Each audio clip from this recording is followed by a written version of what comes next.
What kind of character is vile, deranged, and downright cruel? Yet somehow, you just can't bring yourself to truly hate them. If you had to pick someone like that in Game of Thrones, chances are, the first name that comes to mind is Ramsay Bolton. A man who treated cruelty as a form of pleasure and saw torture and domination not as tools, but as entertainment. And of all his countless crimes, none was more disturbing than what he did to Theon Greyjoy. After Ned Stark was executed in King's Landing, Theon betrayed the Stark family and took Winterfell, believing his moment had come to prove himself, to gain recognition. But the price came swiftly. He was captured by unknown forces and thrown into a pitch-black dungeon, where he faced endless physical torment and psychological destruction. At the time, Theon had no idea who had captured him, let alone that this faceless tormentor would soon define the rest of his life. Just when Theon was on the verge of collapse, Ramsay appeared, disguised as a kind, soft-spoken servant. He unshackled him, led him to safety, and even gave him a horse, telling him to ride toward the rising sun. But at the end of his path, there were no allies, only another trap. Once again, Theon was captured, and once again, Ramsay showed up, this time as his savior, slaying the soldiers like a hero. At this moment, Theon placed all his trust in this little servant, but he didn't expect that he had fallen into a deeper trap. When Ramsay lit the torch and revealed the familiar walls of the dungeon, Theon realized, with Harrower had never escaped. Ramsay was a master of false hope. Bit by bit, he stripped Theon of everything: his dignity, his will, even his name. Theon Greyjoy no longer existed. In his place stood Rika, submissive, obedient servant without a trace of identity. At the same time, fate was weaving a similar nightmare for Sansa Stark. She was taken back to the north by Littlefinger,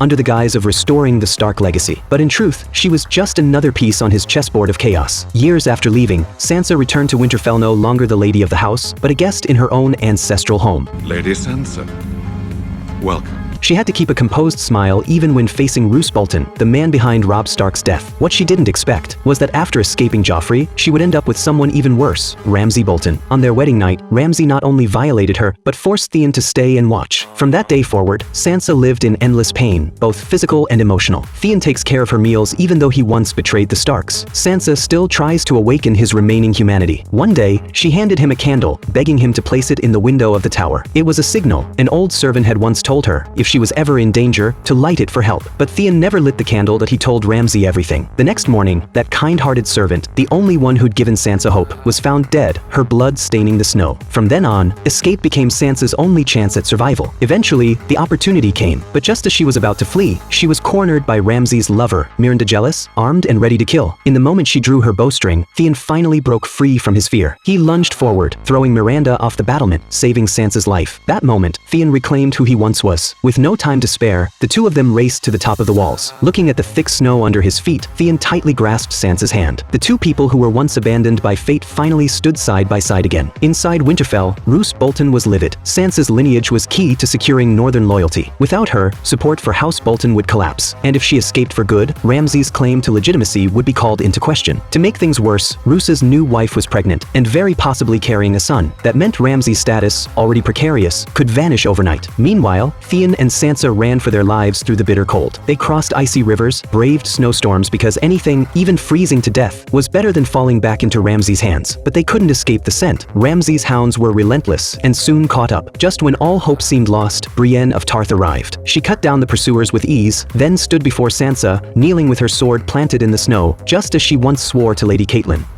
Lady Sansa, I offer my services once again. I will shield your back and keep your counsel and give my life for yours if need be. For Sansa, fate was no longer a punishment. After enduring so much pain and betrayal, she had finally stepped into a new beginning.